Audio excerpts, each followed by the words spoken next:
Good morning, Digit fam. Adam Dowd here, starting off another week, a big week of all the tech you know and love. And here's a fun fact about Chicago weather. I just walked out to my driveway barefoot to talk to the guy who's going to replace my windshield that got cracked from ice falling off of my roof a week ago. It is May 6, 2019, and this is your Digit Daily. So here we are, a third of the way through 2019, and where does the time go?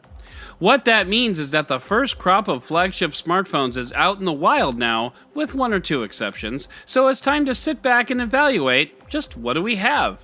And Robert Triggs takes a deep dive into the flagshippiest of flagships that are out there. That means Robert went hands-on with the Huawei P30 Pro, the Samsung Galaxy S10, and the Google Pixel 3, and suddenly I'm insanely jealous. The challenge to a shootout of these devices is that there is a wide range of hardware and software that goes into them that are designed to do different things. The Huawei P30 Pro has a 5x optical zoom periscope camera, the Samsung Galaxy S10 has a variable aperture, and the Pixel has Google's software processing behind it. It's really hard to draw a one-to-one comparison. It's not quite apples and oranges, but it's more like Gala and Red Delicious apples. There's a reason they sell both at the grocery store. Fortunately, the only winner here is you, and man, did that sound as cheesy as it did in my head?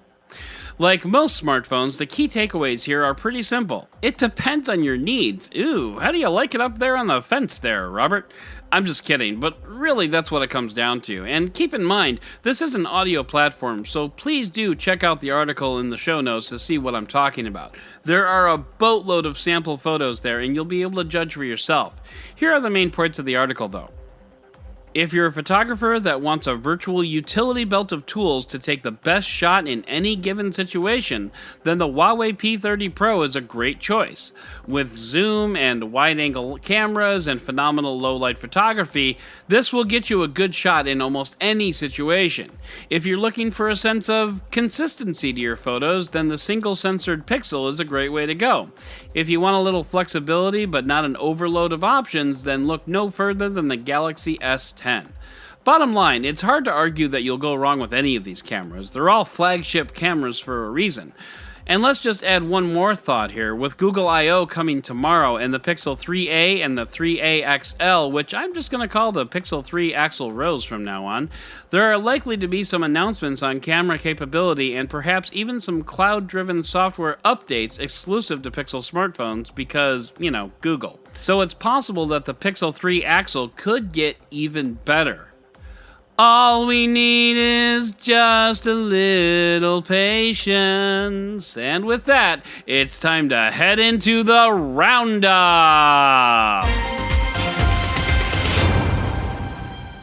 OnePlus is bringing the OnePlus 7 to us in just over a week, and it looks like this phone will be toting a couple of enhancements, including HDR10 Plus and UFS 3.0. And what does that alphabet soup mean? Well, HDR10 Plus means that the scene on the screen may be seen to be clean. That's actually not what it means at all, but it's a fun rhyme. It means that metadata included in visuals will be far more dynamic than previous, meaning each frame of a video can be tuned just right for all you little micromanagers out there.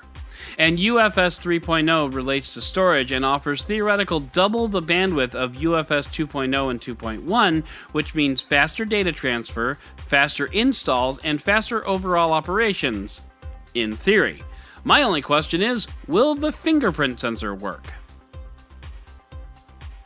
Also at Android Authority, Eric Zeman, who is not a lawyer and does not play one on TV, offers some advice for when law enforcement asks you to unlock your phone or your computer. Long story short, you don't have to, but you should know if you don't, you may be losing those devices for quite some time. And if you're thinking to yourself that's total BS, well, you're right. That's just a big bag of horsey doo-doo for sure. I'm sorry to say there's little else that can be done. It's just the latest example of the man trying to keep us down, and it highlights yet another benefit of working completely in the cloud. Man, Apple is not having a good year. Remember that Spotify complaint and website a few weeks back talking about how Apple is anti-competitive? Well, the EU thinks there might be something to that, so they're investigating. What will ultimately happen here is anyone's guess, but it is not good news for Apple. You know how on TV when the big bully pushes the nerdy kid around and the nerdy kid comes back and outsmarts him to get his revenge? Well, something similar happened in Israel against Hamas, but this time the bully found the nerdy kid and punched him in the face. Now, some context here. There has been an ongoing attack between Hamas and Israel for the last several days now, and during this offensive, during which both sides are lobbing bombs at each other, Hamas attempted a cyber attack against Israel. Israel found out where the attack originated, and despite the fact that the cyber attack had already been thwarted, it blew the building to hell. It is believed to be the first time a cyber attack has met with real-world force in real time during an ongoing battle, which is a lot of caveats, but still, I'm not really sure how I feel about all this. As cool as it may be to own a Tesla, there is one thing that people haven't talked about now, and that's repair times. Let's say you get into a fender bender because someone backs out of their parking spot into you. Well, you might have to wait up to 6 months to get your car back. This is a car that you own and that you are making payments on, that you are not driving for 6 months because someone backed into you. Elon, we need to talk. Avengers Endgame is now the second highest grossing movie of all time, sinking James Cameron's The Titanic, and it has its sights firmly set on Cameron's record-setting Avatar. Of course, this doesn't take into account ticket prices adjusted for inflation and a number of other factors that go into stuff like that. Bottom line, Avengers is making bank, yo, and Avatar is incredibly overrated and it can't get knocked down soon enough. And finally, let's pour out one for our brothers and sisters in Tilted Towers. That's right, the city that hosted more headshots than Hollywood has been destroyed. The city in Fortnite fell victim to a volcano this past weekend, and it was a sight to behold, and my very excited son insisted that I behold it. Little did I know at the time it would end up in the roundup, let alone close it out, because that is going to do it for today's Digit Daily. And if you'd like to learn more about any of these stories, check out the links in the show notes and subscribe to our daily newsletter on Digit.com. And if you like what you heard, subscribe, leave a review, and don't forget to tell your friends about DigitDailyPod.com. Once again, I'm Adam Dowd, Dead Technology on Twitter, and we'll talk again tomorrow.